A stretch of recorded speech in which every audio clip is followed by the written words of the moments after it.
Hello everyone, and thanks for joining me in this sub-series about the Sigmascape part of the Omega raid.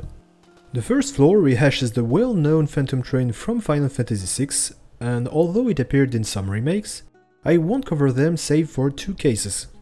Before really getting into the topic, the Phantom Train depot you can cross in the 8-man level 50 dungeon Castrum Meridianum seems to be unrelated to the Sigmascape. This train was only mentioned twice in the 2.0 main story quest, but never shown. The first time was during the escape from Castrum's entry quest, when Livia, Ida and Yashtola were talking to each other. These last two bluntly stating they hid in the Phantom Train to get into the stronghold. The French localization was a lot more subtle, with Livia alluding to the two other girls being as sneaky as ghosts in the supply train. Later, during the Operation Archon main quest, Papalimo mentions a monstrous locomotive which runs back and forth between Meridianum and Sentry. But it's just a nickname given by the Guardians rather than a defining feature.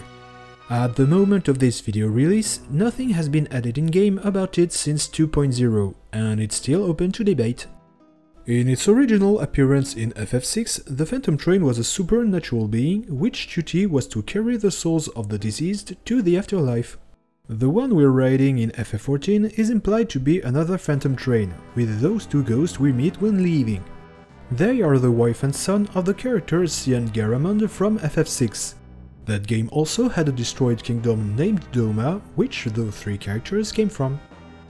In FF6, our heroes boarded the train without paying too much attention at first.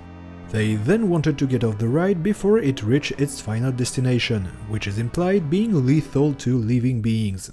They still needed to stop the train, and to do this, the characters had to proceed through the dungeon train from almost the tail wagon to the locomotive engine.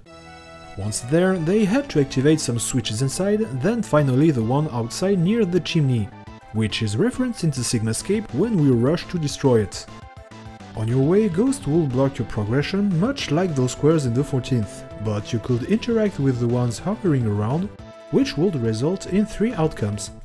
A store to refill your stock of items, sadly this wasn't reprised in the Sigmascape.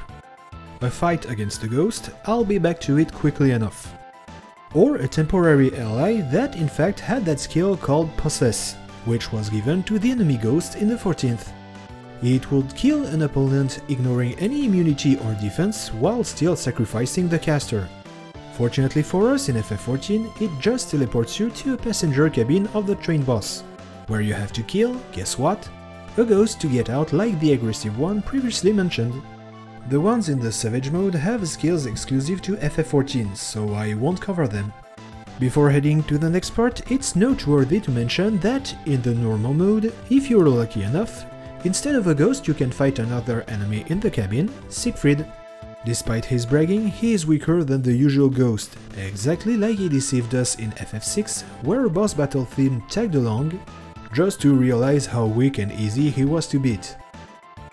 Still about the ghost, it's time to cover the diabolic whistle. In Final Fantasy VI, the visual effects showed an army of ghosts crossing the screen that would inflict one random ailment to each of your team members. The Doom Chain summon in Final Fantasy VIII did even better. It dealt poison damages with a chance to inflict several ailments at once to all your opponents. In the 14th, no ailments anymore. Square Enix developed upon the Ghost Army visual effects with 2 formations in normal and 3 in Savage. If at first it just seems like annoying mechanics including ghosts, it's possible that it's actually another reference to the dungeon train in the 6th, when they were chasing the heroes. Roughly at the middle of the dungeon, the protagonists were cornered by quite sluggish ghosts, akin to the first version of the whistle in FF14 where you have to dodge them. After an impressive running on the wagon's rooftops, our characters realized that they were still chased by more persistent souls, pretty much like those tethered to players in the second type of whistle in the Sigmascape. Again in the 6th, our heroes managed to get rid of their pursuers by simply detaching the wagons. And maybe that's why the third whistle, only in Savage, summons a ghost trying to push us off the platform, as a revenge for what happened in FF6. Let's rewind just a bit to the second whistle version to talk about the Saintly Beam. It only dealt damages to your whole team and was exclusive to the Phantom Train in the original FF6. But this skill was wholly typed, hence the name. That might be why it's cleansing the ghosts in FF14. In the Savage mode, Saintly Beam also acts as a time limit to kill everyone if you're too slow to beat the boss. That only leaves us with Acid Rain.